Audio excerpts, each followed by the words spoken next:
Pozdravljeni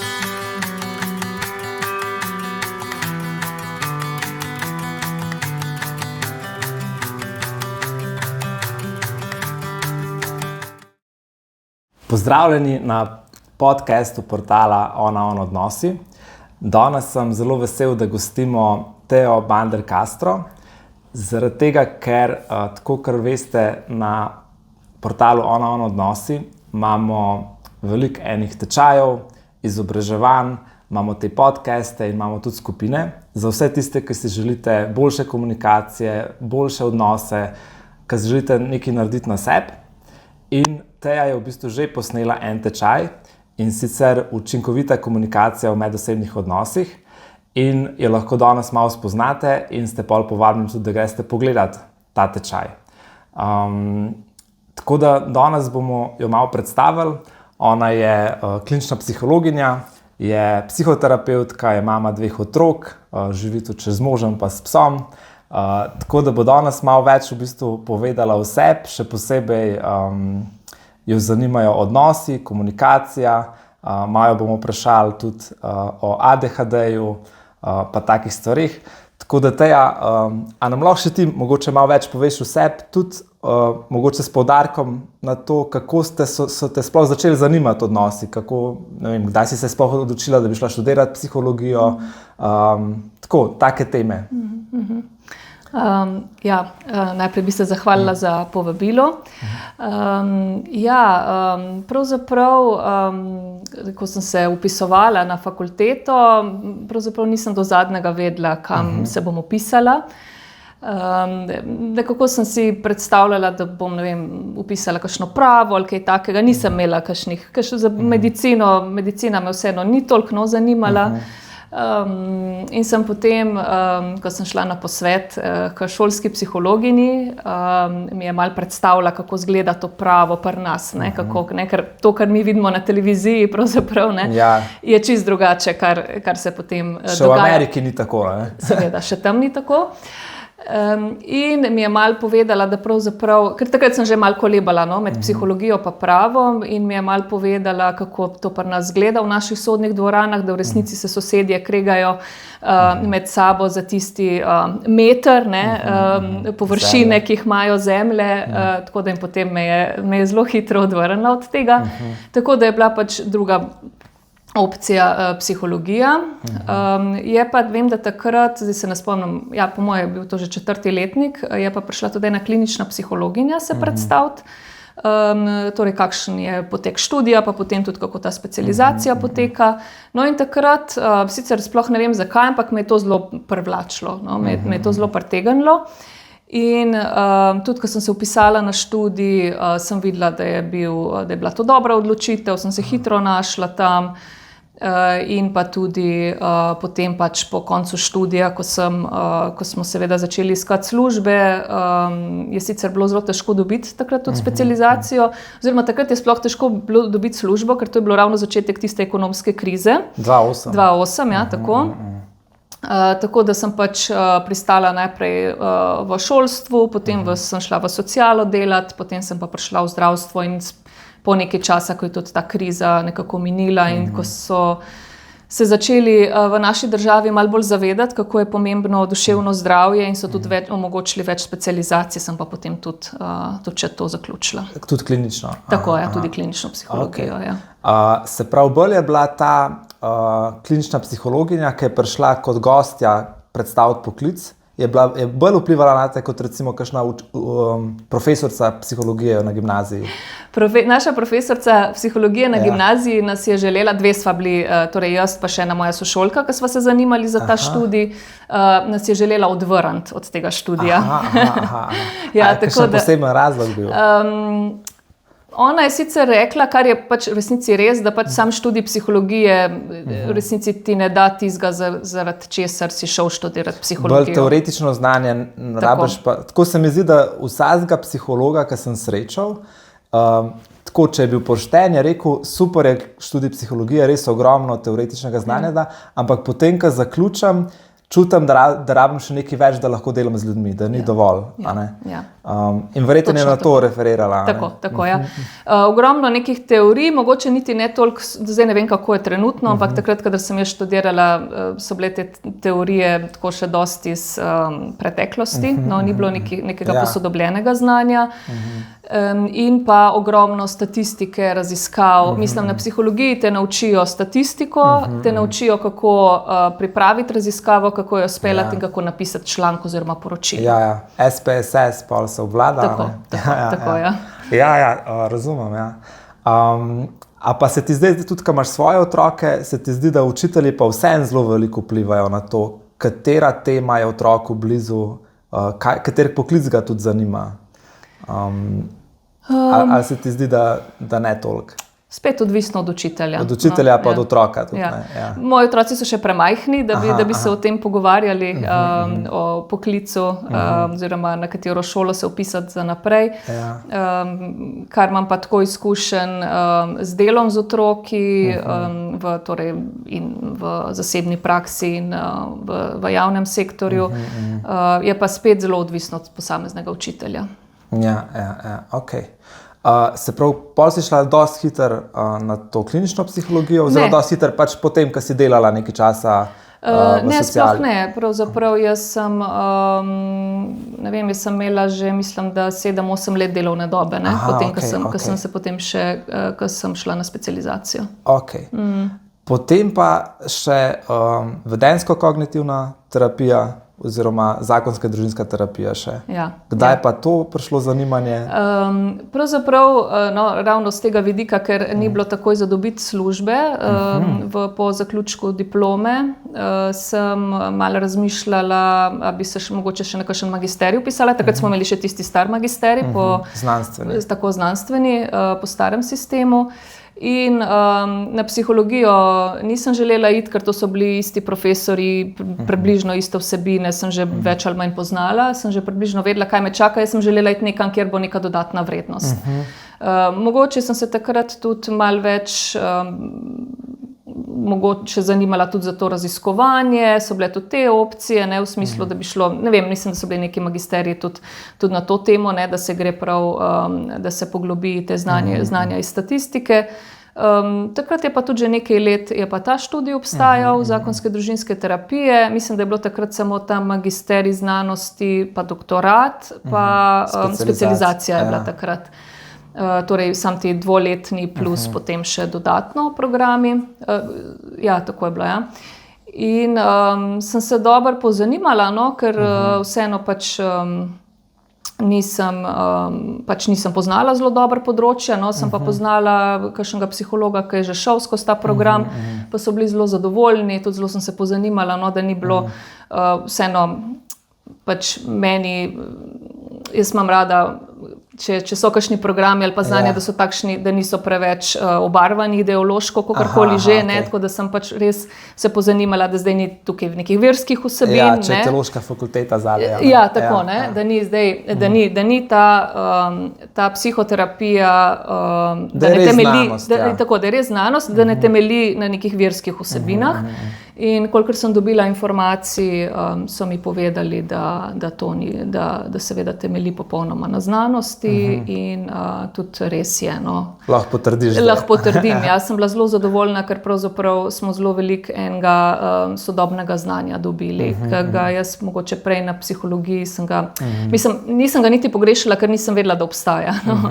Ampak sem potem videla, da Kako je tudi ta odnosni vidik pomemben? Odnosni, pa tudi na vse zadnje, vsa ta najnovejša dognanja glede travm, kako se to zapiše v telo, kako se, na kakšen način se obravnava, kako je, kar se tiče odnosov. Seveda na psihologiji tega ni bilo toliko poudarka na tem, torej družina, medosebni odnosi, kako zdaj transgeneracijsko, kako se tu določene vsebine kako se prenašajo. Tako sem bila zelo zadovoljna. Najprej bil ZDT, pa pol VKT? Tako, Najprej sem šla ZDT, takoj po diplomi, vmes sem še tudi dobila službo, tako da sem ob službi delala ta magisterij.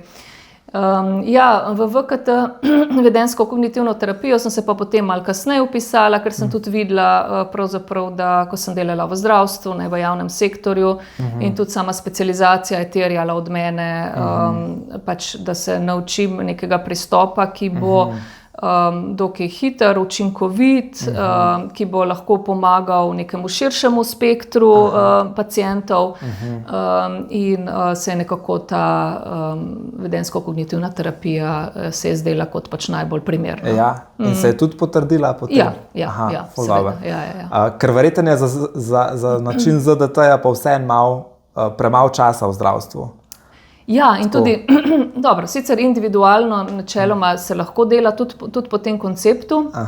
Zdaj, da bi prav dobili cele družine ali pa partnerje, to je, dobro, pri otrocih je več verjetnosti, ampak dajmo reči, da je v zasebni praksi malo več možnosti za to, da obravnavamo družine in partnerje. Ja. Pol v bistvu imaš zelo širok, tako se mi zdi, da ko nekdo pride k tebi, res lahko pričakuje, da boš imela zelo širok pogled na njega, da ni samo iz ene psihoterapevtske smeri, ampak da v bistvu ti že ta študij psihologije ti je dal na tako osnovo, potem ZDT, kar se tiče odnosov, in VKT tudi te hitre spremembe se lahko zgodijo. Jih je pa včasih verjetno težko sploh aplicirati ta VKT, se mi zdi, tako da mora biti človek kar tako discipliniran, da to lahko udejanji pol v življenju. Ali pa da ima v bistvu nekoga, se pravi tega VKT terapeuta, dosti pogosto, da ga toliko spodbuja. Ali kako ti na to gledaš? Spet je odvisno od vsakega posameznika. Itak je potrebno prilagajati malo metode, tehnike. Nekdo hitro zapopade, že ve, v kaj se vrže, ve, kaj lahko pričakuje. Eni že recimo preden sploh pridejo, a se moram kaj pripraviti. Si že preberejo tudi kaj. Pač ni se potrebno, bomo potem skupaj se dogovorili, kakšne vaje, kakšne naloge boste imeli v vmesnem času. Tako da, ampak bistvo terapije je to, da človek nekaj naredi izven te terapevtske ure oziroma v svojem okolju, da nekaj spremeni pri sebi, kako se bo, ne vem, kako bo razmišljal, mogoče na drugačen način ali pa kako bo kaj drugačnega naredil, in to potem prinese spremembo. Če samo pride do nekega uvida in ta uvid ne pripelje do sprememb, v resnici to potem ni sprememba. Ta aplikacija položivljenja. To je, mislim, da v vseh psihoterapijah dobrodošlo. Jaz se včasih tako s kakšnim prijateljem, ki so si zelo blizu, pa se on me sprašuje za kakšne tako nasvete, reče, ti si terapevt, ti to veš. In potem reče, kako pa ti to živiš. In potem mu jaz tudi povem kakšne točke, na katerih sem zelo šibek, pa reče, pa ti si terapevt, pa ti to ne gre. Če veš, kako bi bilo treba, še ne pomeni, da si v dejanju. Tako da v bistvu to je sam en del, je pomemben del, ampak je sam začetek. Zdaj bi te vprašal eno vprašanje, ki ti bo mogoče šlo na živce, ker verjamem, da si ga že 100-krat slišala, pa jaz sem ga že 100-krat slišal, ampak tako nisem še nimam v glavi čisto odgovora, tako da zaradi tega me zanima. Se pravi, vse te posebne potrebe, ko danes obstajajo v šolstvu, pa prilagoditve, pa diagnoze, pa tako, in se verjetno še posebej starši osnovnošolskih otrok, moji še niso v osnovni šoli, ampak vem pa, da je to vprašanje zelo prisotno, ali je zdaj tega več zato, ker je bolj senzitivna diagnostika, ali je res način življenja toliko drugačen, ali ne vem, tudi mogoče, ker je smrtnost pri otrocih je manjša, in se pač tako, kako ti mogoče na to gledaš, kaj bi mogoče rekla tem, tudi predvsem mogoče, če imamo v mislih ene starše osnovnošolskih otrok, ki to gledajo, pa jih zanima čistko, kaj zdaj to pomeni. Vem, da so kakšni razredi, ker je res ogromno odločb, in tudi mogoče se kakšen starš ustraši, zdaj pa moj otrok je dobil odločbo, ali kakšni si celo želijo, da bi dobil odločbo. Kaj zdaj to pomeni? Kako je do tega prišlo po tvojem mnenju, in kako ti na to gledaš? Ja, jaz mislim, da ti otroci so vedno obstajali, samo res včasih se niso ukvarjali z diagnosticiranjem in tudi, če bi imeli diagnozo, niso vedeli, kaj z njimi početi. Okay. Jaz mislim, da je velik del je tega, zato ker včasih vem, da so ti otroci hitro šli v kakšne posebne programe, ta se pa težko uči, pa niti niso vedeli, v čem je problem. A je zdaj problem to, da ima težave z branjem, a je problem, da ima težave s pisanjem, a so kakšne druge, kot recimo te težave s pozornostjo. Ali pa mogoče celo nasploh neke nižje intelektualne sposobnosti. To so kar se spokali, lahko, so kar se spokali v neke programe, lažje. Se pravi, zdaj smo v bistvu bolj kot pedagoški sistem, je bolj natančen pri prepoznavanju, kje se otroku zatakne. In če se mu zatakne samo pri disleksiji, pa je sicer dovolj inteligenten, se mu tle pomaga in gre naprej. Tako, to je zelo pozitivna novica. Definitivno. Jaz mislim, da je to en velik delež. Seveda potem je pa druga stvar, da imamo otroke bolj starši smo vedno bolj starejši. Pač starejši, kot smo, večja je verjetnost, da pride do nekih zdravstvenih težav pri otroku. Vse te težave od ADHD do specifičnih učnih težav in tako naprej. Pač to so neke spremenjeni načini funkcioniranja možganov in včasih tudi v telesu. Tako da ta del...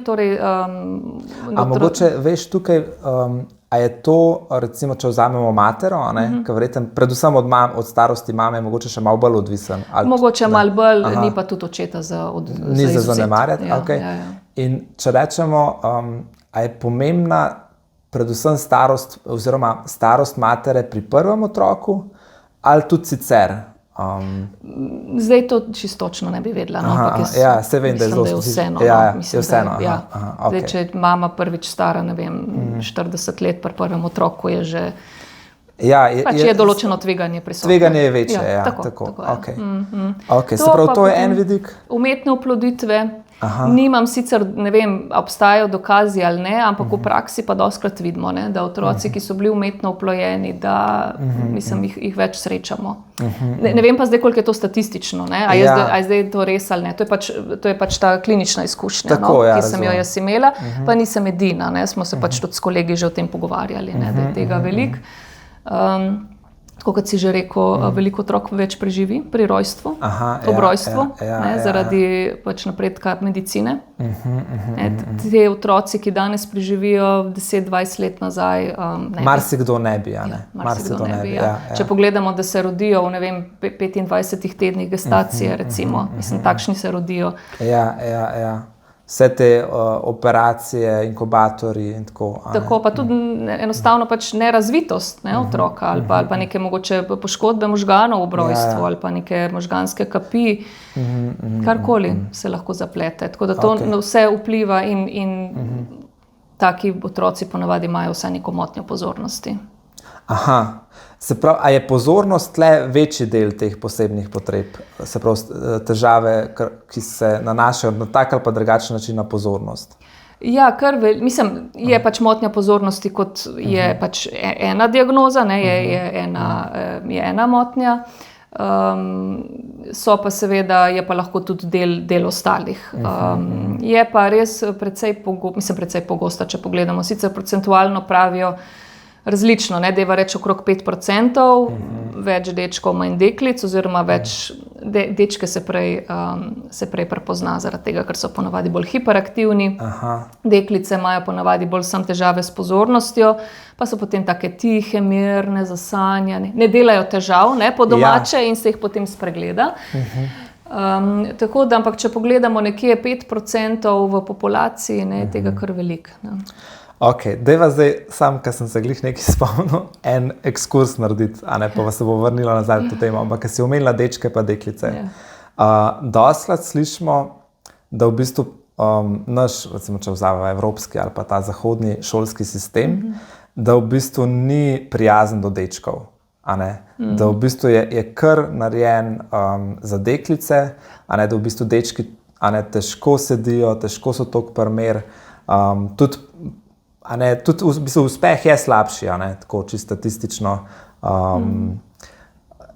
Kaj si ti misliš o tem? No, Ja, jaz bi se kar strinjala. Sploh pri 6 letih je res malce prezgodaj. Jaz mislim, da za oboje, ne, za dečke in za deklice, da mirno sedijo 45 minut in potem samo par minut odmora in potem naprej, cel dopoldan. Tako da, ja. Pa tudi jaz tudi pri gimnazijcih slišim to, ne, tako. Ja. Da je tako. Ampak je pa verjetno v bistvu, lahko smo pametni, a ne, da ni optimalno, ne. Verjetno je pa tudi glede na finančne resurse in tako, je pa težko narediti tako, da bi bilo tudi za dečke, a ne, čist, kako bi bilo to prilagoditev, toliko več gibanja, a ne, ali pa tako učenje z gibanjem, a ne. Ja. Jaz mislim, da bi se dalo in tudi, recimo, jaz imam dobro izkušnjo pri učiteljici od mojega sina. Ona je res zelo veliko prilagajala, je tudi razumela, mogoče so malo več stisnili, malo več snovi čez zimo, pa so potem takoj, ko je bilo lepo vreme, so veliko več ven hodili, se odzunaj učili v naravi, mislim v naravi, se to je bilo lahko na šolskem dvorišču, ne? Ampak ali pa na bližnjem. Da je bil svež zrak, pa tako, da ni bilo klopi, pa ne, moram zdaj takole biti na stolu. Ja. In tudi sicer so tudi v zimskem času je bila pozorna na to, da so pač imeli malo več gibanja, da so tudi med pauzo, ne, da so se šli kam sprehoditi. Oziroma tudi, če so potrebovali, tudi če niso imeli nobenih težav, so lahko prosili, da grejo ven na hodnik se malo sprehoditi ali pa, ne vem, do WC-ja ali pa. In če niso kakšnih neumnosti delali, je bilo vse v redu? Ja, seveda. Mislim, pa sej prav, da delajo neumnosti. No sej, ampak... Vse so otroci. Razumem, ne? Ampak tako v tem smislu, da jih ni treba... nadzorovati, pa da ne zažgejo šole. Tako, v tem smislu, ali pa...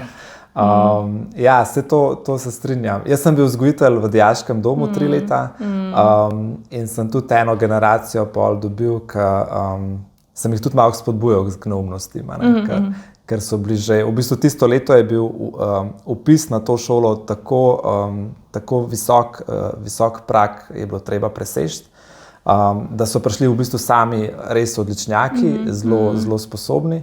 Jaz sem imel sam fante, no. Ampak tako, da pa še telefoni naredijo svoje, ekrani in smo pol jih kar spodbujali, da tako, da si lahko prvoščil tudi kakšno neumnost. Tako. In so bile take lušne neumnosti. No, tako. Ok. Dajva tako, recimo, v to smeriti. Danes se kar tako malo že reče, v pogovoru, ne vem, ko sodelavcu govoriš malo vse, pa rečeš, veš, jaz imam tle malo ADHD, jaz sem tako, moraš me razumeti, jaz tako naredim. Pol nekdo reče, ne vem, jaz sem zdaj tako malo depresiven, tako. Se pravi, veliko enih takih kliničnih izrazov se uporablja. Tako, verjetno je to tudi v bistvu dobro, da se nekdo sploh zaveda, kaj je to, ali pa da ima vsaj približen občutek. Kako ti na to gledaš, koliko, recimo, če se zdaj omejiva samo na ADHD, verjetno marsikdo, ki se težko zbere, ki je zelo raztresen, ki mogoče tudi odlaša, mogoče bi o tem še malo posebej govoril s tabo, glede to odlašanje lenoba, ta odnos. Ampak tako, ki recimo, se mi zdi, da zelo veliko ljudi zna v redu živeti, ko je nekdo z njimi, ko ga malo organizira, tudi vidimo delovna mesta, zelo veliko delovnih mest obstaja, kjer imaš ti nekega šefa, ki te skozi malo kontrolira. Da zelo redki ljudje so pa sposobni delati tisto, kar želijo, se pravi biti neki disciplinirani, da znajo zdržati tudi pri nekih dolgočasnih opravilih, znajo držati neko pozornost. In se mi zdi, da marsikdo zdaj to prepoznava. Jaz pa v bistvu, kadar sem sam, zabluzim, ne delam tistega, kar hočem. In pol tudi nekdo pomisli, mogoče imam pa ADHD. In tudi mogoče ta testiranja vsakor draga. Jaz sem se enkrat malo pozanimal, ker je en moj klient hotel se testirati. In tako, kaj bi recimo ti rekla nekomu, ki se mu zdi, da ima ADHD ali pa da je zelo blizu temu, bi rad pa z nekimi vajami, tudi mogoče VKT tehnike tle pomagajo, v bistvu se opolnomočil, da bi živel boljš. Ja, vsekakor je najprej smiselno iti na en klinično-psihološki oziroma vsaj psihološki pregled. To se izvaja tudi v okviru javnega zdravstva, na napotnico. Tudi za odrasle, načeloma naj bi sicer vsak klinični psiholog ali pa psiholog, dajmo reči klinični psiholog, bil zmožen oziroma sposoben postaviti, moral bi biti, to izvesti in postaviti diagnozo. Je pa res, da eni so mogoče še ta stara šola, mogoče nimajo toliko izkušenj, je mogoče več možnosti, da se en tak pregled opravi pri mlajšem. Je pa res problem potem tudi so čakalne dobe. Pa tudi, če te lahko sam prekinem, tako je velikrat pomislek, mi ljudje povejo, se bojim, da bo to kaj moji kartoteki. Ja. In da potem, ker ponovadi tudi ti ljudje nimajo, ali pa marsikdo izmed njih ni tak profil, da bi bil zelo iskan, kadrovsko gledano, in se bojijo, pa bom iskal službo, pa bo to pisal, pa bom imel manj možnosti. Kako je s tem? A je to upravičen strah? Ne bi smel biti. Sem pa tudi slišala, da se kdaj verjetno v kakšnih manjših krajih se kakšna informacija razve. Ampak to se ne bi smelo dogajati. To je pač zaupna informacija. In tudi oseba, ki gre na zdravniški pregled za službo, ali ta obdobni, ki so, ali pred službo, torej sicer dobijo, specialisti medicine dela dobijo vpogled v kartoteko, ampak na koncu napišejo samo ali je zmožen, je delno zmožen ali ni zmožen. Tako. Ne zakaj. Ne bi smelo. Zdaj, če do tega pride, je smiselno potem se pritožiti oziroma prijaviti. Razumem pa, ker dejansko se te stvari dogajajo, ne bi se pa smele. Ok. No, pa je vas zdaj tako, recimo, nekdo se zanima za ADHD, dobro je, da se gre testirati, priporočaš. Okay. Da se gre testirati, zdaj potem je seveda, tako kot si že omenil, so potem tudi te samoplačniške možnosti, ki pa so seveda, ker tudi trajajo ponavadi nekaj časa, nekaj časa, to ni sam nek pogovor ali pa sam nek hiter test, ampak je lahko to je več ur v živo, nekega testiranja, razgovora in potem se na podlagi tega, na podlagi torej vseh teh podatkov, ki jih dobimo o osebi, tudi rezultatov, na podlagi preizkušenj, in pa tudi na podlagi opazovanja, to, kar vidimo pri človeku, potem tudi podamo neko mnenje, neke ugotovitve. Zdaj, jaz imam ponavadi take izkušnje, da večinoma ljudje, ki so prišli k meni na pregled, ponavadi je šlo za neke težave s pozornostjo, dejansko ker če nekdo želi dobiti diagnozo ADHD, je eden od kriterijev po DSM-u, pač to je en statistični priročnik za klasifikacijo duševnih motenj, mora biti prisotna zdaj pred 12 letom. Ta motnja mora biti prisotna v otroštvu že. In zato v bistvu, če se en odrasel gre testirati, potem tebe zelo zanima, kaj se je dogajalo v njegovem otroštvu. Tako. Kaj se je dogajalo, kako je on kot šolski otrok, kot predšolski se mogoče niti ne spomnimo toliko, je potem mogoče smiselno, da pridobimo informacije strani naših staršev ali pa nekoga, ki nas je dobro poznal v tem predšolskem obdobju, ampak torej te težave s pozornostjo oziroma hiperaktivnostjo so morale obstajati že pred 12 letom starosti. Ali lahko zdaj mogoče sam poveš, kaj ADHD je? ADHD je pač skupek težav, ločimo nekako 2 oziroma 3 tipe. En tip je ta, kjer so bolj v ospredju motnje v pozornosti.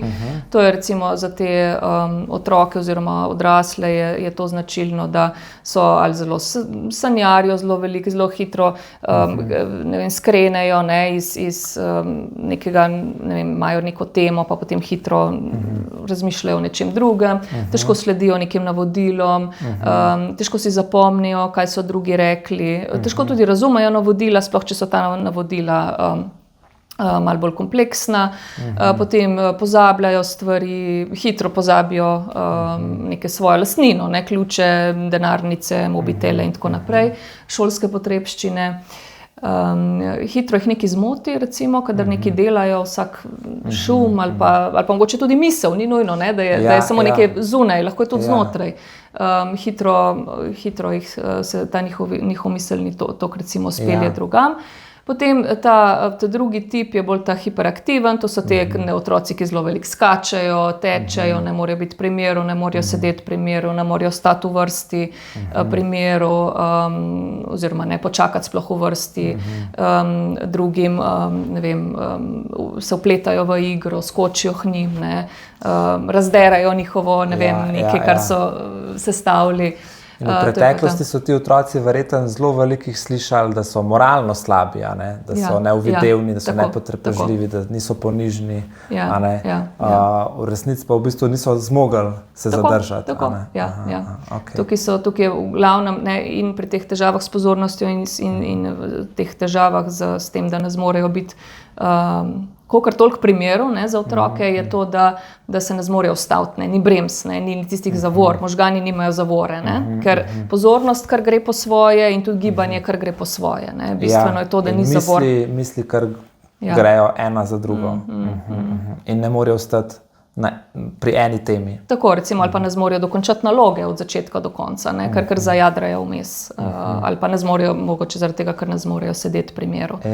To je ta drugi tip? Ja, tretji je pa kombinacija, je pa oboje, torej motnja pozornosti in hiperaktivnost. A lahko sam mogoče greva mačka na ta prvi tip, ker si zelo veliko stvari naštela, in se mi zdi, da se rekel, po mojem, 80-90% staršev bi rekli, vse moj otrok nekaj od tega ima, ampak verjetno ni dost, če je samo zasanjan, ali pa ni dost, če je zasanjan, pa pogosto zgubi ključe, tako pred 12 letom. Recimo, če je ta otrok si znal veliko stvari zapomniti, če je znal slediti navodilom, če je znal biti pri miru, recimo, je to premalo, za to, kar sva rekla pred 12 letom. Mora biti, mislim, da 6 od 9 kriterijev za motnje pozornosti, pa mislim, da je enako 6 od 9 kriterijev za hiperaktivnost. Mora biti izpolnjenih, plus to, da je pred 12 letom, plus to, da je otrok oškodovan v funkcioniranju in to, da se pojavlja v različnih okoljih. Se pravi, v bistvu, če tako rečeva, videla, da tega ADHD-ja ni spet toliko velik, prav tega kliničnega. In če sva prej razmišljala, zakaj se nama zdi, da je veliko posebnih potreb danes, prepoznanih, zakaj pa se ti zdi, da je veliko tega, da ima nekdo občutek, oziroma da je problem pozornost, ne ta klinična motnja, ampak da v bistvu imamo danes nasploh ljudje resne težave, tudi odrasli in otroci. Jaz se spomnim, jaz sem ena prvih teh mojih študentskih služb, potem res dijaške so bile druge, ampak pol kot študent sem pa jaz v bistvu tudi učil košarko, te otroke. In se spomnim, ko sem jaz kot otrok treniral košarko, mi smo vedno na koncu treninga delali sklece, vaje za moč, vaje za kondicijo in smo laufali te samomore, smo mi rekli. In to je bilo nekaj normalnega. Potem, ko sem jaz postal trener, jaz sem lahko v bistvu otrokom to dal samo za kazen. Se pravi, ko neki oni niso v redu naredili, smo mi pač delali sklece ali pa tako. In jaz sem, se pravi, moj trener je v bistvu sam razmišljal, da nas bo dobro naučil košarko. Jaz sem pa mogel razmišljati, da bom strokovno jih učil košarko, plus tega, da bom jaz naredil trening zanimiv, ker oni niso bili sposobni samo biti na treningu in delati tisto, kar je za njih dobro. Jaz sem mogel narediti stvari zanimive. In se mi zdi, da je veliko tudi, mogoče v pedagoškem poklicu je po mojem velikrat ena ta frustracija, zakaj moram jaz toliko enega truda kot pedagog vložiti, da bo zanimivo. Ker recimo meni je bilo vsem v moji generaciji, mi smo bili veseli, da lahko treniramo, da smo lahko tam v klubu, da lahko nosimo dres, in smo pač vse naredili za to. In je pol v bistvu, se mi zdi, da te naše generacije, ali pa še mogoče malo starejšim od mene, dostakrat, če posebej, če so učitelji ali pa starši, zakaj moram jaz tem otrokom toliko jih animirati, toliko stvari na lep način, ali pa na zanimiv način. A ni dost, a ni narava že sama po sebi lepa, zakaj moram jaz tam, še zraven skakati. Tako, ja. Ne vem, koliko ima zdaj to veze z nekimi težavami s pozornostjo. Mogoče bolj to, da se je svet spremenil v mestnem času in pa telefoni. Tudi mi, če pogledamo, ko smo mi odraščali, ni bilo toliko enih dražljajev in toliko tisto risank, ko smo pogledali zvečer, preden smo šli spat in to je bilo to. Kaj itak ni bilo druge, nisi niti mogel težiti. Ja, seveda, se ni bilo. Pač risanka je bila, ne vem kdaj, od 7 do pol 8 in to je bilo to. Drugače je bil nek drug program na televiziji. Danes pa imamo vse na dotik, takoj. Ni več tega, otroci ne poznajo dolg časa, ne poznajo, kako naj se sami, v splošnem govorim seveda, kako naj se sami zabavajo, kako naj se sami nekaj najdejo. Tako da po moje je bolj to, da je že sicer preveč dražljajev in potem seveda možgani želijo samo še več, samo še več, samo še več potem hrepenijo. Včasih pa tega ni bilo, smo pa tudi kakšno popoldne, ne vem, si se moral sam spomniti, kaj boš počel, pa mogoče si tam sam neke kamenčke prekladal, pred hišo ali v gozdu.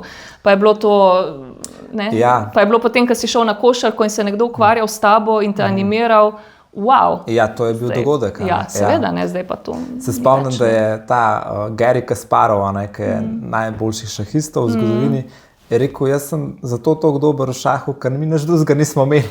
Jaz sem celo otroštvo samo o tem razmišljal. Ampak kako, a se ti kaj bojiš, recimo te prihodnosti čist, rekla si, možgani želijo več, tako malo zvoni po eni zasvojenosti, mogoče tudi z nekim poceni dopaminom, rečemo danes. Tako, kako si ti čist kot mama s tem, ali pa tudi dostakrat rečemo, otroci se morajo tudi nadolgočasiti, da razvijajo to kreativnost. Kako ti na to gledaš? Ja, vsekakor. Jaz mislim, da omejevanje telefonov je nujno. Je tudi nujno to, da seveda se naučijo rokovati z njimi, ampak vsa ta priporočila, ki so, jaz še kakšne pol ure odzamem. Recimo. Se pravi, od 2 do 5 let samo pol ure, pa če je star zraven. Ja, pa še to ne na dan. Ne vsak dan, ja. Tako to je nek maksimum. Ja. Pa tudi ne samo količina, ampak tudi kaj gledajo na telefonu. Tudi to, zdaj, če jim damo neke tam risanke, ki si jih mogoče oni sami izberejo, sej imamo mir potem, ampak vprašanje, kakšna je vsebina. In eno, in količina, in kakovost. Tako da otroci se morajo tudi dolgočasati, otroci morajo biti zunaj v naravi. Tako da meni, ko moj sin reče, mi je dolg čas, sploh zdaj, ko so počitnice, se rekla, srečen ti, kdaj je bilo meni nazadnje dolg čas. Tako da in je treba tudi s tem, in ne skočem tako in rečem, včasih seveda, pa se mi lahko prideš to pomagati, recimo, se tam posodo za pospraviti, pa se potem hitro premisli, hitro ni več dolg čas. Ampak tudi mu pustim, da sam nekaj najde. Ja, pač dolgčast je. Rabam jaz s tem zdržati, on pa tudi potem nekaj najde. Ja, sam se mi zdi, da če bojo starši to gledali, jim bo lažje, ker če ne veš, da je to v bistvu dober znak, in da v bistvu je zdaj, da ena strokovnjakinja reče, sej lahko, razvili bojo kreativnost, dajte jim pustiti to, to je tudi del življenja, Potem je lažje, ker tako danes se mi zdi, da je tak fenomen, da se prvič v zgodovini tako pedagogi kot starši v bistvu, da se ne počutimo avtoritete. Pa mogoče jaz tle, ne vem, še mogoče malo izstopam, da še jaz še kar se počutam, ampak tako, ko gledam, da v bistvu starši ne vejo več, niso prepričani, da imajo prav, tako se mi zdi, da vsaka, recimo prejšnje generacije, mojih staršev, pa mojih dedkov, pa babic, da ko so postali enkrat starši, tako, jim je bilo to logično, da oni zdaj vejo, kako, ne vejo vsega seveda, ampak tako, da vejo nekako, kako življenje poteka, da so oni avtoriteta in da njihov otrok ni, da on ne ve, kaj je življenje, da se mora to še naučiti in da je njihova naloga, da ga to naučijo. Ne. In so bili dosti, kolikor so imeli tudi kakšne težave, ampak so bili dosti suvereni v tem. A ne. Da danes pa se mi zdi, da je to prvič, v bistvu so te generacije, ne vem, staršev, ki so zdaj stari, rekel, pod 40 let, ne, recimo tako, ali pa pod 35, če bolj, da v bistvu niso ziher, da skozi rabijo neko potrditev, a ne, tako, da niso tudi, recimo, da se v istem momentu počutijo helikopterski starši, pa hkrati, da so premalo v stiku, da zanemarjajo otroka. To jim je, a ne, da v isti sapi se počutijo preveč strogi in premalo strogi. A ne. Tako da v bistvu je zelo,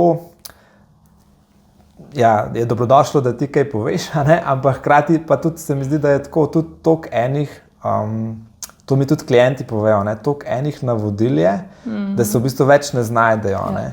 In da v bistvu, recimo, ful velika slišim na terapiji, da ko rečejo svojemu otroku, da je priden, dobijo slabo vest, zato ker je toliko tega so prebrali, da, a ne, jaz potem rečem, a ne, to je pač moje mnenje, a ne, da beseda priden sama po sebi ni slaba, a ne, da pač pomeni marljiv, a ne, nekdo, ki zna slediti, a ne, da pač problem je, če smo mi to dali kot najvišjo vrednoto, ne, in da je biti priden bolj pomemben kot, a ne, postaviti tudi kakšno mejo, biti kreativen, a ne, tako, a ne, drugače pa samo po sebi ni nič narobe, če si priden, a ne, če si pa ti zaradi tega inside the box, ne, in da nič ne upaš in da si priden za to, da kaj bojo drugi rekli, a ne, to pa je pol težava, a ne, tako. Ja, tole, kar si rekel, glede navodil, ne, vsi iščemo, no, sej tudi, nisem jaz tudi izvzeta, ne, iščemo neka navodila, kako naj bi živeli, kako je tisto pravo, ampak v resnici je vsak otrok drugačen, vsak starš drugačen, dinamika med njima je drugačna od vseh drugih dinamik in si res rabi vsak z preizkušanjem, ne, kaj najbolj deluje zame kot starša, zanj kot otroka in za najin odnos. Rabi vsak starš pri sebi premisliti oziroma preizkusiti na vse zadnje in se odločiti in si reči, pri nas pač to deluje tako. Vse, ko jaz, ko dobim, ne vem, ali družino ali starše na svetovanje oziroma na psihoterapijo, pač mi iščemo načine, kako, kaj bi delovalo, kaj bi za vas v vaši situaciji delovalo. Ni nekega splošnega navodila ali pa splošnega odgovora. Ni. Ampak je toliko staršev, jaz si tako ne bi mislil, ne, ampak sem videl, je toliko staršev, ki, a ne, en nasvet od enega drugega starša, a ne, vzamejo toliko za sveto, a ne, ker pri njih to deluje, ne, ampak tako, kot se smo različni, tudi različno si, koliko imamo recimo pomoči od starih staršev, koliko smo mi tudi zdravi, a ne, kot starši, koliko smo tudi finančno, a ne, smo si različni. Koliko imamo smisel za te pedagoške stvari, a ne. Potem pa tudi, kakšni so naši otroci, tudi genetsko se vsak malo drugače razvil, a ne. Kakšno okolje je v šoli, v vrtcu in tako, a ne. In je v bistvu zelo krivično, če nekdo tako malo sodi, a ne. Pri nas to deluje, če bi se vi tako potrudili, bi tudi pri vas, ne. A ne. Ampak to ni res in se mi zdi, da tle ogromen slabe vesti, a ne. Občutkov krivde, ogromno, pa ne bi smelo, ne, dobro, pač, če se počutijo krivi, se pač počutijo, ampak gre se res za to, da vsak posameznik, vsak starš sam pri sebi nekako pride do te moči ali pa gotovosti, da si reče, pri nas pač bomo delali tako in tako, ker to najbolj deluje za nas in pika konec in drugi pač delajo drugače in to je to. Ampak je težko, ful jim je težko imeti to, jaz tako rečem, da morate imeti kaj eno sidro, da ste dobra mama, pa kaj je ta Winnicott razvil ta izraz, dovolj dobra mama. To se mi zdi, da še najbolj tako pomiri, ne, da pač, če se ti trudiš in ti tudi daj ne rata in se tudi, ne vem, če se ti zdi primerno opravičeš svojemu otroku, a ne, da je to dovolj dobro, a ne, da v bistvu popolnih staršev ni in tudi otrocih ne rabijo, ker s popolnim staršem se itak ne moreš poistovetiti, a ne, in da je to čisto v redu, a ne. Otrok mora doživljati tudi frustracije, mora doživljati stres, seveda tega ne sme biti preveč, ne, za njegovo razvojno starost oziroma stanje, v katerem je. ker s tem tudi razvije spretnosti za življenje, spretnosti za obvladovanje stresa, za obvladovanje vseh pač izzivov, ki pridejo v življenju.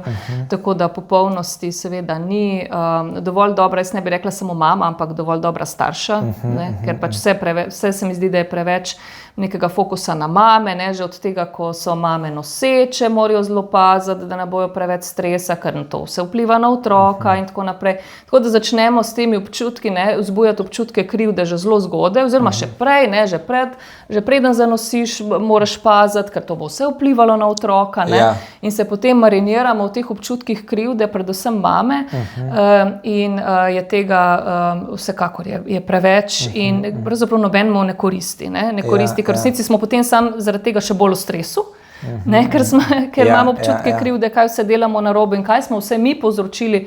Jaz vem, včasih grejo za nazaj, to je pa sigurno zaradi tega, ker sem v nosečnosti enkrat ne vem kaj naredila, je pa zdaj moj otrok tak. Nimamo dokazov, ni dokazov za to, ni dokazov. Lahko je, vedno obstaja neka majhna verjetnost, ampak nikoli ne bomo vedeli v resnici. Ja, pa tudi en fokus na to, kaj se da spremeniti, a ne, tako. To se mi zdi, da vedno smo v stresu takrat, kadar imamo fokus na to, kar ne moremo spremeniti. Dejvaj, če na to lenobo pa prokrastinacijo, tako prav se mi zdi, da ta še angleški izraz je najbolj, tako ga najbolj razumemo, a ne. A bi lahko malo razložila razliko med tega, ker se mi zdi, da zelo veliko ljudi misli, da so leni, pa dobro, nekateri so res leni ali pa smo, ne vem, ampak da je v bistvu velika razlika med tem, ali v bistvu se nisi sposoben umiriti, in odlašaš, zato ker v bistvu nimaš enih čustvenih zmožnosti umiriti svojega telesa, da bi delal to, kar želiš delati. Kako je s tem, kako ti na to gledaš, ali pa kako mogoče tudi VKT lahko tle kaj pomaga? Mi vedno poskušamo ugotoviti, kaj je tisto, kar poganja, ne, to recimo prokrastinacijo ali pa karkoli drugega. Kaj je zdaj v ozadju, zakaj nekdo odlaša. Ker lahko odlaša zaradi tega, ker se je pač tako navadil.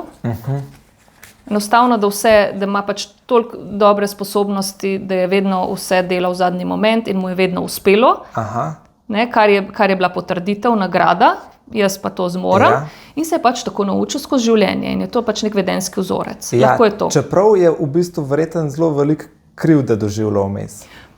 Lahko ne, pač smo različni. Ampak šlo lahko pa je vseeno tako, kot si rekla. Lahko. Lahko je v ozadju perfekcionizem, to je zelo dostikrat, ker ljudje mislijo, so prepričani, da morajo stvari narediti popolno, in zaradi tega, ker imajo občutek, da mogoče jih ne bojo, tudi čakajo do zadnjega, in potem pač nekaj narediti, ponavadi jim vedno uspe na koncu narediti. Ampak verjetno pride do ene točke, ki pa ne zmorejo pol več. Ponavadi, s starostjo in s tem, ko imamo potem in delo in družino in pač prej ali slej se tudi pri njih podre. To potem, treba je ugotoviti, kaj je vzrok za to, da jaz odlašam. In potem se pač lotevamo, malo pogledamo prepričanja, rekel si len si, len sem, eni ljudje so leni.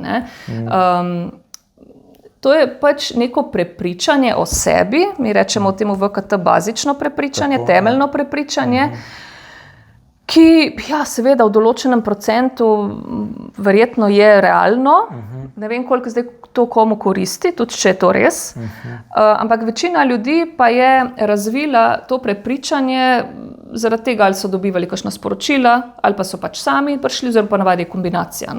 Ponavadi so ti starši rekli, pa detki, pa babice, pa še kakšna učiteljica. Kaj si pač v resnici sam počival. Mi, ko smo počivali, smo bili hitro leni, kot otroci, recimo, pa smo recimo rabili počitek, vsi ga rabimo. In je potem, gremo potem tudi spreminjati, oziroma gremo pogledati, koliko je sploh to res. Ker to, in potem, recimo, ta primer je zelo dober tudi za dovolj dobre mame, oziroma za to pogledamo, vprašamo klienta, torej, kaj za vas pomeni, da je nekdo 100% len, kako to zgleda. In potem on opiše, kako to izgleda, in potem, in kako izgleda človek, ki 100% ni len, torej, ki je priden ali delaven ali marljiv ali karkoli že ne uporabi, karkoli on uporabi, in potem opiše. In potem rečemo, in zdaj je to neka dimenzija. In kje ste vi? Kje ste vi na tej dimenziji? Ponavadi so bližje tam tisti marljivosti, kot pa lenobi. In isto rečemo, dostikrat pridejo mame, nisem dovolj dobra mama, sem slaba mama. Kaj je za vas najslabša možna mama? Opišejo. Kaj je za vas najbolj možna dobra mama? Tudi opišejo. Kje ste vi? So seveda bližje tej. Tako da damo na neko perspektivo, dimenzijo in vidijo, da v resnici to, kar si oni mislijo o sebi, da je tako zelo nerealno. In potem delamo tudi na tem, torej na vsakdanjih nekih vedenjih in potem tudi na prepričanjih, da se potem to spremeni. In se mi zdi, da je zelo dobrodošlo, če nekdo pol vidi, da je bližje temu pozitivnemu, pozitivni skrajnosti, da si v bistvu reče, saj tudi tle, kjer sem, ni toliko slabo. To ne pomeni, da se moramo odpovedati ambiciji, da sem še boljši. Včasih imam kakšne tako zelo ambiciozne ljudi na terapiji in polk jim tako rečem, kaj pa, če bi bili zadovoljni s tem? Pa se bom pa ustrašil, da ne bom več toliko garal, pa ne bom se več toliko trudil. Ampak to ne pomeni, da se odpoveš tej ambiciji, samo da z neko mirnostjo greš proti tam. Z mirnostjo, dajmo reči. Vse v ozadju je dostikrat potem to neko temeljno prepričanje, ki poganja vso to vedenje, nesposoben sem, neljubljen sem, nevreden sem, in potem na ta način se hočejo dokazati, pa da so sposobni, so vredni, so ljubljeni. Moramo pogledati, kaj je tisto, kar poganja to. Ampak recimo, če probava, tako bom jaz zdaj kar sebe malo dal tle. Jaz sem res vedno delal stvari zadnji trenutek, ampak jaz nisem želel.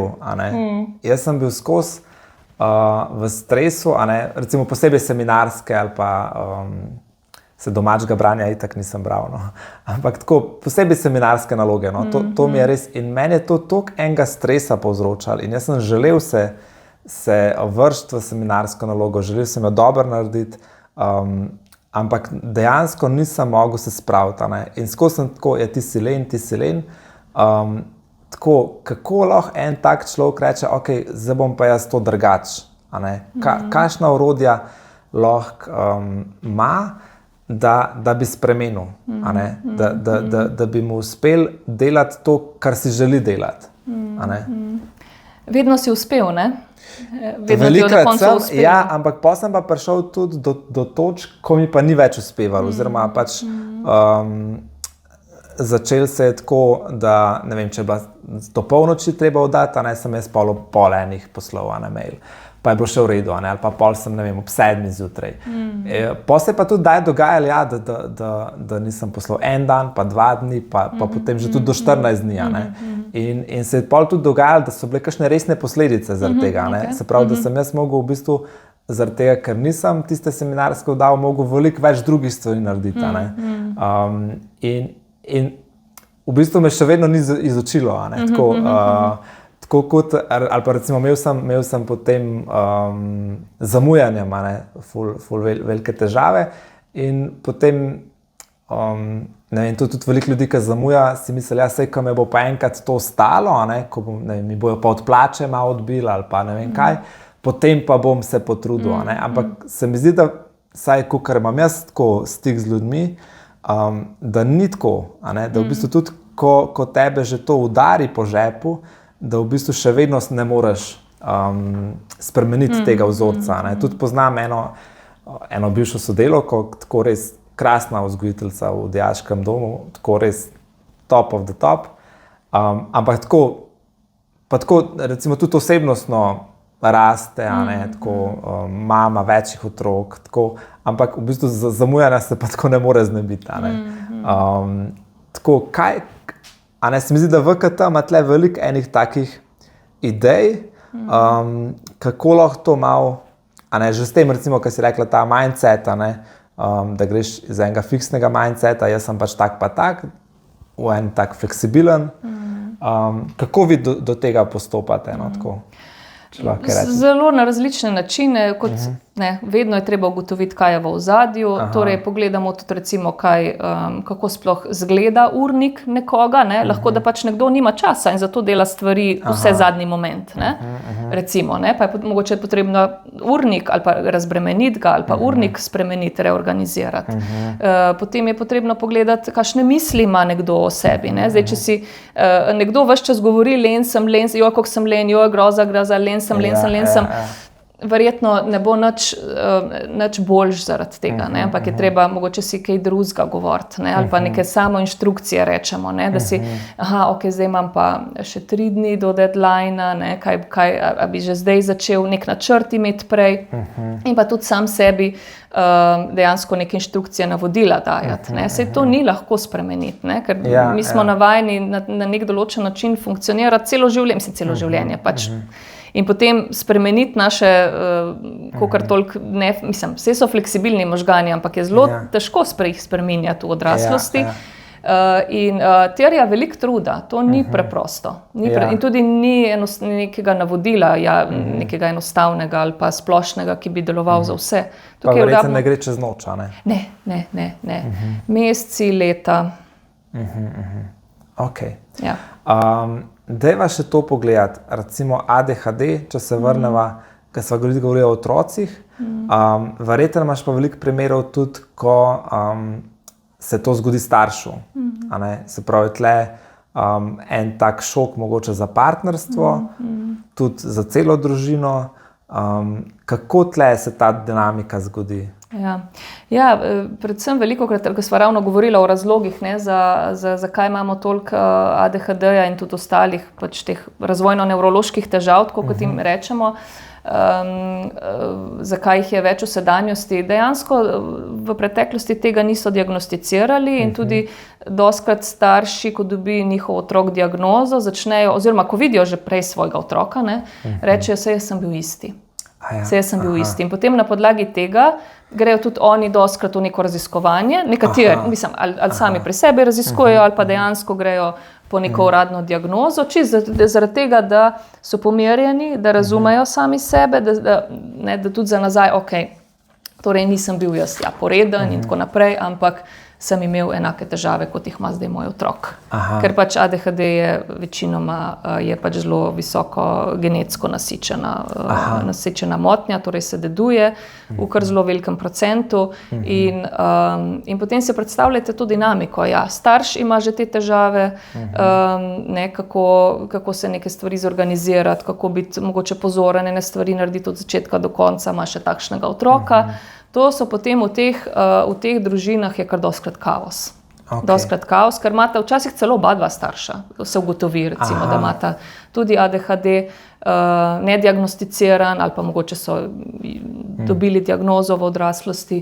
In je to kar kompleksno za reševati, ker je najprej treba pri sebi nekako se znati zorganizirati, kako najdeti načine, da bom neke stvari naredil od začetka do konca, da bom pri nečemu vztrajal, recimo. Do tega, da seveda, sicer to ni v kriterijih, ampak pri ADHD gre tudi za težave z obvladovanjem čustev in vedenja, in pa tudi težave imajo v socialnih situacijah, s socialnimi spretnostmi. To je sicer ni kot del kriterijev, ampak to je pogosto. Ne pogosto, to je del ADHD-ja. To je del v resnici. Če tako pogledamo, ker gre se za podobne funkcije, tisti del možganov, ki je oškodovan, v večini primerov, nisem ne oškodovan, ampak ki drugače funkcionira, tako bom reč rekla, je pravzaprav odgovoren tudi za regulacijo, za obvladovanje čustev, vedenja in je to pač en skupek. In si predstavljate ta kaos v teh družinah. To je hudo. Tako kar žalostno zveni. Jaz sem najprej pomislil v bistvu na pedagoške delavce tega otroka, recimo v vrtcu ali pa razredničarke, da je v bistvu ta komunikacija tudi težka, ker verjetno se veliko stvari pozabi, že tako vidim pri vrtčevskih, dobro, pa to ima moja žena česa, hvala Bogu, ampak tako, da je kar veliko enih, pa prineste to, pa dajte se tukaj odjaviti, pa malca tako, da v bistvu moraš biti malo pozoren, odziven, fleksibilen, moraš si veliko enih stvari zapomniti. In da v bistvu tako, če sta oba starša ADHD, ali pa tudi če je sam eden, je dejansko, pa pol recimo verjetno še kakšne ločitve tudi lahko zapletejo stvari, da je v bistvu tudi za eno vzgojiteljico ali pa razredničarko tudi naporno lahko, v bistvu, ker bi želela starši kaj otroku skomunicirati, pa so potem tudi kakšne tukaj, ne vem, tudi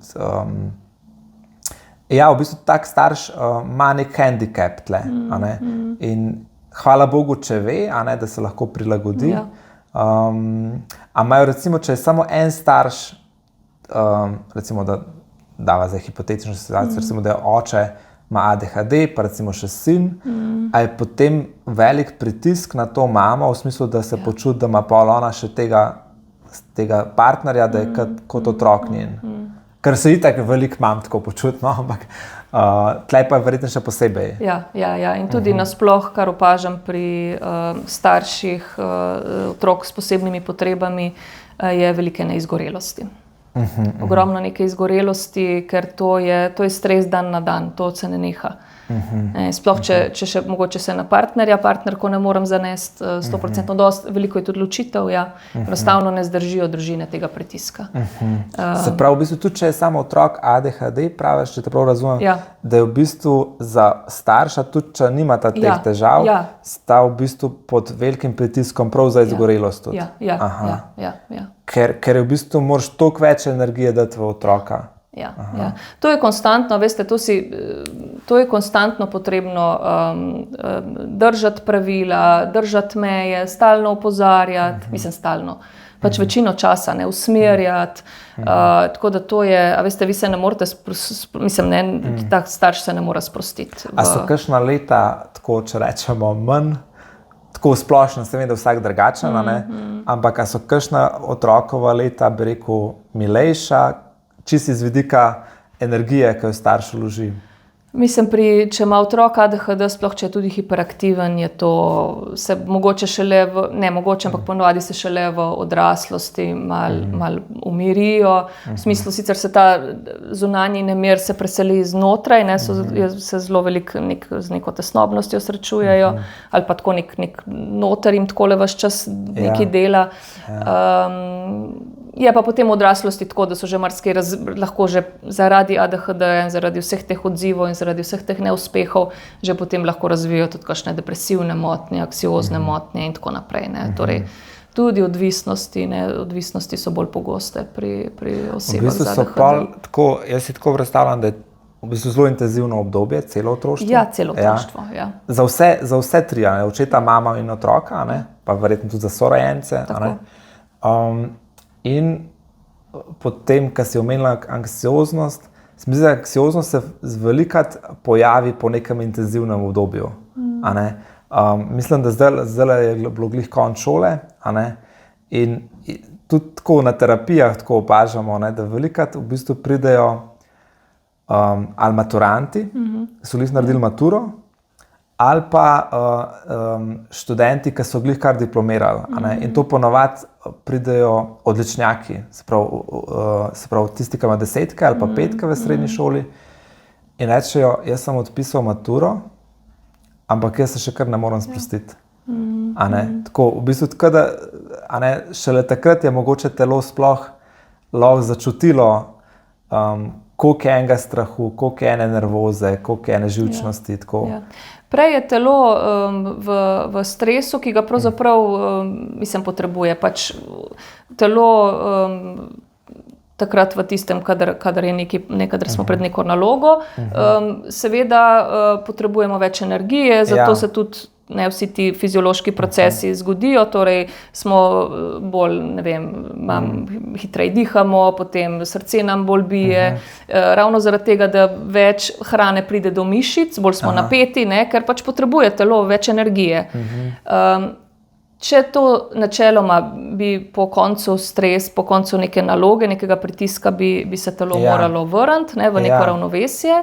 Ampak doskrat se vrne, ampak včasih pa še nekaj časa vztraja, ne? In se ne sprostimo takoj. To je zelo značilno, ne? Ker mi v resnici rabimo nekaj časa, da dojamemo, da je zdaj tega konec, ne? Da ni več potrebno, da so počitnice dopust, se lahko spočijem. In kaj tle pomaga? Kaj tukaj pomaga? Spet pri vsakem nekaj drugega. Lahko gre že pri nekomu, veste, če nekdo se 4 leta v gimnaziji ali ne vem katerikoli šoli se je trudil, ves čas bil pod pritiskom, mogoče še imel, mogoče tudi kakšne popravne izpite, vse zadnje, pa se moral še poleti učiti. Je to bilo 4 leta stresa, lahko nekaj izgorelosti. Pomaga počitek. Pomaga počitek, pomagajo mirne dejavnosti, prijetne aktivnosti, šport, odvisno, ne? Zdaj, če je nekdo izgorel, če je nekdo, ki je še kakor toliko dobro energetsko opremljen, potem tudi kakšne mogoče blažje športne aktivnosti na začetku, predvsem pa počitek. Česar pa ne znamo, ne, Slovenci. To je v bistvu, še posebej, če govorimo tle o 24-letniku ali pa 19-letniku, tako da dejansko tudi ponovadi so tudi ti ljudje si hitro najdejo neko študentsko delo, med počitnicami, ali pa tudi, če so to počitnice, ali so kakšne prostovoljne dejavnosti, ali pa so neke aktivne počitnice, tudi ponovadi, tudi kjer kortizol malo naraste, tako spomnim se, da mi smo se učili, da kortizol je tak hormon, da mora hitro narasteti, pa hitro se sprostiti, da to je pač neko zdravo delovanje. Predvsem so pa pol videli, pri recimo izogibajoče navezanih, ki recimo kot otroci izgledajo dosti pridni, dosti mirni in ne zahtevni za pedagoga, je pa v bistvu se pa počasi dviguje in pol dolgo ostane na zelo visoki ravni. In je v bistvu nezdravo, čeprav se ne vidi takoj. Tako izogibajoče navezani se mi zdi, da so najbolj taki, da se znajo skriti, da v bistvu jih starši pa učitelji ne prepoznajo, pa v bistvu tudi če prepoznajo, da rečejo, ta je pa v bistvu nemoteči so. Toliko je v bistvu drugih, ki zahtevajo njihovo pozornost, da v bistvu tudi, če oni rečejo, se ta je res malo preveč miren, ampak pozornost toliko drugi otroci vzamejo.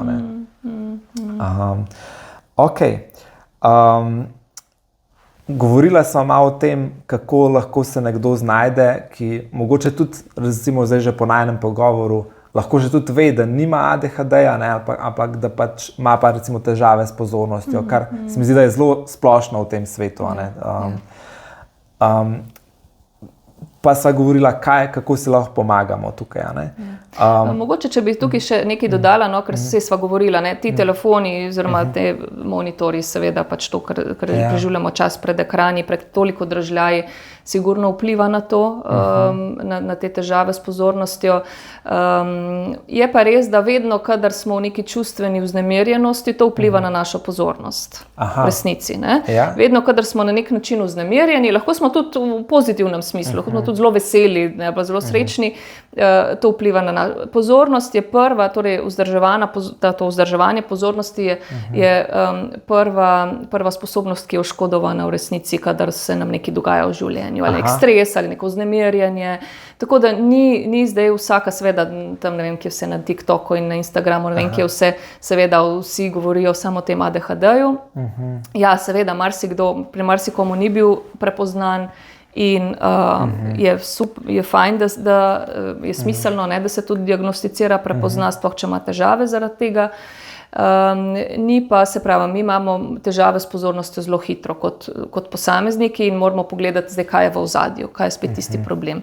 Dostikrat se pravi, težave s pozornostjo so lahko neka posledica nekega travmatskega doživetja, lahko tudi leta in desetletja nazaj, ker dejansko recimo te vsebine travmatske ves čas vdirajo v naš ves čas ali neke slike ali neke misli, da nam dejansko zmoti pozornost. To je recimo ena od teh. Pa to ni ADHD. Jaz si tako predstavljam, da v bistvu je to malo povezano s tem biti sam s sabo, oziroma zdržati z nekimi občutki. In če jaz v bistvu ne znam zdržati z nekimi čutenji, potem moram v bistvu skozi imeti neke distrakcije. In če imam skozi neke distrakcije, v bistvu moja kapaciteta pozornosti pada.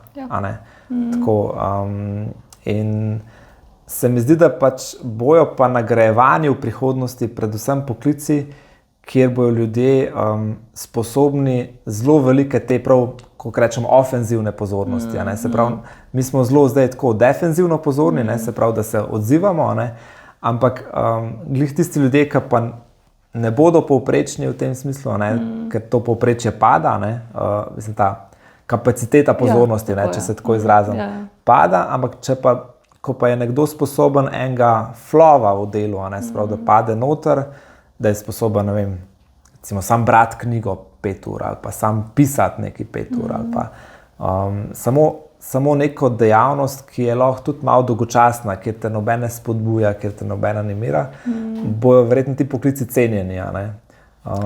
Resnici ne vemo, kaj bo prihodnost prinesla z vsem tem razvojem, s tem zelo hitrim razvojem v resnici. Jaz si ne upam napovedovati. Vsekakor jaz mislim, da je dobro imeti to dobre kapacitete, torej zdrževanja pozornosti, torej neke dolgotrajnejše koncentracije. Zdaj, ali bomo pa to potrebovali v prihodnosti, mislim, ali pa koliko bo to nujno, to pa res težko napovem. A so čisto recimo za ADHD, a so kakšni poklici, ki so pol neprimerni, da jih mogoče že ti na pamet veš ali ne veš? Ja, sigurno kakšni, ne vem. Kakšni poklici, kjer morajo biti zelo dolgo časa v nekih, biti pozorni na neke pozorni na neke redke dražljaje, da je nekaj, ali pa da je nekaj zelo monotonega, ali pa da je samo neko recimo upisovanje podatkov, ali pa ne vem, da se morajo odzvati samo na vsake toliko časa na nek dražljaj. Jaz mislim, da je dost oseb z ADHD-jem, recimo so kakšni reševalci, torej v teh reševalnih vozilih, na urgencah. Dostkrat so po moje tudi zaposleni ti ljudje, ki rabijo ves čas neko dogajanje. In so tudi zelo, ponavadi so tudi zelo odzivni in zelo dobri tudi v tem. To je spet ta defenzivna pozornost. Ja. Ok, se pravi, pa se tako, kaj pomisliš pa nekdo, ki ima recimo ADHD ali pa je saj blizu temu in gre potem v tak poklic, recimo reševalec na urgenci, potem pa v bistvu 30-40 let to dela. A je tako, a se kaj vprašaš, kaj se recimo dogaja pol v taki glavi? V bistvu se verjetno tako, se rešuje pol, ker nastane neka težava. Ja. Če je kakšna težava, seveda marsikdo tudi izgori, mislim pač pride do te izgorelosti, do izčrpanosti, ali pa kakšne druge, ali pa so težave v medosebnih odnosih, ali pa kakšna, ne vem, odpuščanja, kaj ste mogoče tudi zaradi nekih dejanskih napak. Različne stvari se zgodijo. Spet je potrebno pri posamezniku pogledati. Okay. Samo, da bi mi napovedovali vnaprej, zdaj sigurno bojo vsi zgoreli, ali pa vsem se bo še poslabšala pozornost, ali pa ne, saj to tudi verjetno že imamo neke izkušnje, čeprav mogoče ne v obliki raziskav, ampak vemo, da vsem se ne bo nekih hudega zgodilo. Mogoče zdaj, če si predstavljala zdaj spet nekoga, ki bi sam rad, da ne bi toliko prokrastiniral, da ne bi imel toliko težav s pozornostjo, ker se mu zdi, da je blizu temu. Recimo knjiga Raztreseni um, veš, kjer imam v mislih? A se ti zdi, da je dobra, recimo, da nekdo tak prebere, da... Govorimo o Gabor Matejevi knjigi, ne? On pravzaprav ravno o tem govori, kar sem prej omenila, da je motnja pozornosti kot posledica nekega travmatskega doživetja, več travmatskih izkušenj ali pa mogoče travmatskega otroštva. Ravno to v resnici ni ADHD. Lahko seveda sobiva, lahko ima nekdo in ADHD in neka travmatske izkušnje, je potem seveda to bolj ali manj težko tudi razločiti oziroma postaviti, diagnosticirati, ampak obstaja ta možnost, ampak kot sem rekla, dostikrat so težave s pozornostjo posledica nekih travmatskih izkušenj in mislim, da o tem on govori in je tudi dostikrat v tej srenji, mislim, teh oseb oziroma staršev, otrok z ADHD-jem ali pa tudi same osebe z ADHD-jem, odrasle, so v stiski zaradi tega, ker ves čas razmišljajo, kaj sem pa jaz travmatičnega ali pa kaj sem zdaj otroku povzročil, da ima pa zdaj ADHD. Tako da v resnici je dobro biti pozoren na to. Treba je vedeti, o čem on govori. Mislim, o čem se tudi on, mislim, da prav dobro ne razloči, govori ADHD kot posledica travme, ampak to ni. ADHD načeloma ne mora biti. Če se gre zdraviti travmo, bi se moralo po pravilu tudi motnje pozornosti bi se morale odpraviti oziroma olajšati. Ja, pa ni tako, a ne? A je? Mislim, načeloma, sicer nimam toliko izkušenj, res pri meni bolj pridejo osebe, ki imajo, da nimajo travmatskih izkušenj, ampak mogoče imajo bolj zaradi ADHD-ja veliko neprijetnih izkušenj v življenju, mogoče tudi travmatskih. Meni, v glavnem, nimam toliko izkušenj z osebami, ki so, neke hude fizične, spolne zlorabe, recimo doživljali ali pa neke kompleksne travme. Nimam toliko izkušenj, tako da načeloma bi se moralo, če se to travmo tudi rešuje oziroma obvladuje. A bi rekla, da je povezano tudi potem recimo kakšne zasvojenosti, čisto iz tega vidika, se pravi, bodi si, da imam travmatsko izkušnjo, bodi si, da pač imam zaradi ADHD ali pa zaradi kakšne druge stvari slabo pozornost. Je potem v bistvu, so taki ljudje bolj podvrženi zasvojenostim, Ja, so. Iz tega vidika, da je težko zdržati sam sabo, da rabiš distrakcije. Niti ne gre se toliko za to, da bi to bila težava zaradi pozornosti, ampak zaradi tega, ker težko zavirajo svoje vedenje, težko se ustavijo in pa oni se večino časa slabo počutijo. Hočejo se boljš počutiti. In zaradi tega potem tudi in plus rabijo veliko nekih dražljajev, kar jim sama droga, samo doživetje tudi ponuja in potem zaradi tega pride do več tveganja za odvisnost. Za razvoj odvisnosti. Ok. Če probam jaz zdaj malo povzeti, pa se spomniti ta pogovor, se pravi, dobro je raziskati, se pravi, kaj se mi dogaja, ali za prokrastinacijo, ali za pozornost, zakaj jaz tako se vedem, kako se počutam takrat, tako. In kaj razmišljam. Kaj razmišljam, potem ena stvar so te travme, da če to kaj najdem, ampak mogoče tle tudi lahko nekdo pretirava, ali pa predvsem starši, tako neka panika delajo tudi lahko. Ja. To, si narediti nek načrt, si rekla, nek urnik, se proba držati, verjetno pol spreminjati, če vidim, da se ga ne morem. Oziroma, če ne deluje. Ja, sem lahko tudi prestrog do sebe, pa zaradi tega ne deluje. Tako, tudi.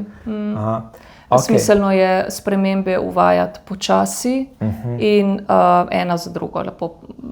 Smiselno je, se pravi, da se ne lotimo 5 ciljev hkrati, ampak se osredotočimo na enega in počasi spreminjamo svoje vedenjske vzorce, ker se veš tele novoletne zaobljube, kaj se vse rečemo, kaj bo 1. januarja. Drugače, preveč si zadamo in potem ničemur ne moramo slediti. Ja. To mislim, da je posebej problem, ker ne ločimo motivacije, te, bi rekel, discipline, pa enega sistema, se mi zdi. Tako se mi zdi, da pač takrat za 1. januar smo vsi motivirani. Ja. In nam se zdi, da bomo to motivacijo čez celo leto čutili, pa jo ne. In zato si damo previsoke cilje. In zato se v bistvu zanašamo na disciplino, da bom jaz discipliniran. Jaz to zelo spodbujam disciplino, zaradi tega, ker pač disciplina pomeni, da bom se nekaj držal, ko bom to čutil ali pa ko ne bom čutil. Ko bom bil motiviran oziroma ko ne bom bil motiviran. Ja. Tako, ja. Ampak v bistvu to je težko. Veliko lažje si je narediti v bistvu nek podporni sistem, se pravi, če jaz nočem jesti neke slabe hrane, je najbolj, da jo niti ne kupam, da jo niti nimam v stanovanju. In je to veliko lažje, kot imeti ne vem, neko Coca-Colo v hladilniku, ne, in potem se z močjo volje, z disciplino, a ne, pač poskuša, da ne bom tega vzel, a ne. Okay. Jaz se ti ful zahvaljujem za tale pogovor. Še preden, ko pa končamo, bi te sam prosil, a lahko narediš eno tako reklamo, tako v pari stavkih, kakšen namig, kako je ta učenje dobre komunikacije, tale tvoj tečaj, a ne? Kaj bo, mogoče, kdo je najbolj primeren, da si pogleda ta tečaj, koga najbolj nagovarja, kaj bojo tam izvedeli? Ja, ta tečaj bolj učinkovite komunikacije sem pripravila ravno s tem namenom, ker se mi zdi, nas dobimo pač neka taka preveč splošna navodila ali pa usmeritve, v resnici, ali pa rečejo ljudje, sam ja, pogovorita se, recimo partnerja, ali pa pogovori se z otrokom, v resnici pa ne vemo niti, kako se, na kakšen način se pogovarjati. Tako da jaz sem strnila nekaj zelo pač konkretnih usmeritev, tudi z vajami oziroma s primeri, kako lahko bolje in spoznate sebe, kaj stoji v ozadju nečesa, kar bi želeli sporočiti, kar vas moti, in na kakšen način lahko to sporočite, brez da ste recimo napadalni ali pa obrambni, in s tem tudi povečate verjetnost, da vas bo druga stran boljš slišala, boljš razumela. Ni seveda nujno, so pa seveda vsi odrasli, ki ste v odnosih z ostalimi odrasli, in pa tudi ste vabljeni, da ta e-tečaj pogledate oziroma da se kaj tudi iz njega naučite. Seveda je pa vam vse te usmeritve, napotki lahko pridejo prav tudi v odnosih z vašimi otroci. Tako da pravzaprav na splošno lahko to uporabljate in tudi na vsezadnje, kako se tudi mogoče sami s sabo pogovarjate, vam lahko tudi kakšna usmeritev prav pride. Evo, hvala. Še 2 stvari sem še pozabil. Jaz v bistvu vedno vprašam prejšnjega gosta, da dajem vprašanje za naslednjega gosta. Tako da v bistvu prejšnja gostja je bila tudi v bistvu študentka psihosocialne pomoči, v bistvu tega VKT-ja, in je v bistvu ona iz ene molitve sicer vzela molitev svetega Frančiška, ki pravi, Gospod, daj mi, se pravi, modrost, kako že gre? Ja, daj mi milost, da spremenim to, kar lahko spremenim, da sprejmem to, kar ne moram spremeniti, in daj mi modrost, da ločim med tema 2 stvarima. Ne? In je ona sam hodila vprašati naslednjega gosta, ki ni vedela, kdo bo, je ona hodila vprašati, a se strinjaš s to mislijo? A ne? Se pravi, a je dobro se fokusirati na te stvari, ki jih lahko spremenimo, in da tudi razločujemo eno in drugo. Ja. In to tudi ves čas pravzaprav delamo v psihoterapiji. Torej, kaj je tisto, kar lahko, ne da sploh vemo, kaj lahko spremenimo, kaj so tista, ne doskrat pač ljudje pridejo na psihoterapijo, ker želijo drugega spremeniti, ker jih drugi moti, ne, pač tega ne moramo spremenjati, ne, moramo vedeti, ali pa bi kar enega poslali na psihoterapijo. Recimo, ja, tega je tudi ogromno, ali pa privlečejo koga zraven na psihoterapijo, sabo, tega se ne da, torej razločevati to, da seveda drugih ne moramo spremeniti oziroma določenih okoliščin ne moramo spreminjati, da je pa vedno v vsakih okoliščinah, v vsaki situaciji je nekaj, kar lahko spremenimo. Ja, sigurno. In je smiselno se res fokusirati bolj na to, ker tukaj bomo potem uspešni, drugače bomo stalno imamo tudi en občutek kontrole pola, ne? Ja, tako. Katero vprašanje bi ti dala naslednjemu gostu? Meni se že sanja, kdo bo, sam ti ne bom nič namignil.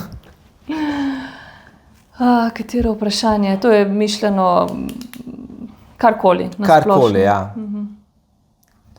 Če ti postaviš eno zanimivo vprašanje. Ja, mogoče to, glede na to, kakšne negotove, mogoče v negotovih časih že živimo, ali pa kaj nas še vse čaka, mogoče na kakšen način bi se bilo smiselno, ne vem, ali pripraviti, da se lahko pripravimo na kakršenkoli način. Zelo dobro. Na to, kar nas čaka. Upam, da boš videla ta odgovor, pa ti bo po mojem zanimiv. Jaz bi se vam vsem zahvalil za pozornost. O pozornosti smo veliko govorili, pravijo, da je to v bistvu največja vrednota danes in res hvala, da ste jo namenili nam. Povabljeni predvsem na tej tečaj na portalu Ona odnosi, pa spremljajte nas še naprej. Živijo. Nasvidenje.